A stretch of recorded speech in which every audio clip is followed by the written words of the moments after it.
Objek wisata air terjun Seringgana terletak di Desa Sulkam, Kecamatan Kutambaru, Kabupaten Langkat. Air terjun ini memiliki ketinggian sekitar 70 meter.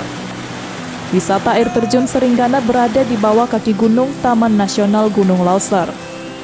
Objek wisata alam ini masih membutuhkan tangan-tangan terampil agar dapat lebih dikenal luas oleh wisatawan lokal maupun mancanegara. Keasrian alam serta suasana sejuk masih sangat terasa ketika para wisatawan berjalan kaki menuju lokasi air terjun. Untuk menuju lokasi wisata ini, dibutuhkan waktu 3 jam dari kota Medan. Kami bisa mempopulerkan ataupun membuat wisata air terjun ini karena merupakan yang langka. Air terjun ini merupakan air terjun yang langsung sumbernya dari TNGL. Jadi masih asli dan memang masih belum banyak wisatawan yang sampai kemari. Itulah makanya kami perlu mempopulerkan ini supaya semakin banyak wisatawan lokal maupun mancanegara yang akan datang kemari. Nah, bagi Anda yang ingin mencoba wisata ini tidak perlu khawatir.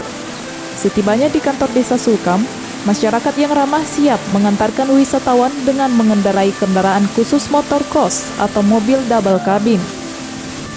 Kebetulan kami kan ada dengar wisata air terjun Seringgana. Kami penasaran juga kan, jadi kami tempuh dari Binjai tadi sekitar 1 jam ya tidak? 2 jam lah. 2 jam lah dari Medan, dari Binjai. Dari Binjai kami kemari, ya menempuh dari parkir, tempuh trekking juga bang, 1,5 jam. Pokoknya kemarin nggak nyesel bang. Bagi Anda yang gemar melakukan perjalanan ekstrim sembari berlibur, tidak ada salahnya mencoba wisata air terjun Seringgana. Dipastikan beban selama beraktivitas akan hilang setelah Anda menikmati suasana alam yang indah dan mempesona di objek wisata air terjun Seringgana. Dari Langkat, Hijrah Lubis, iNews melaporkan.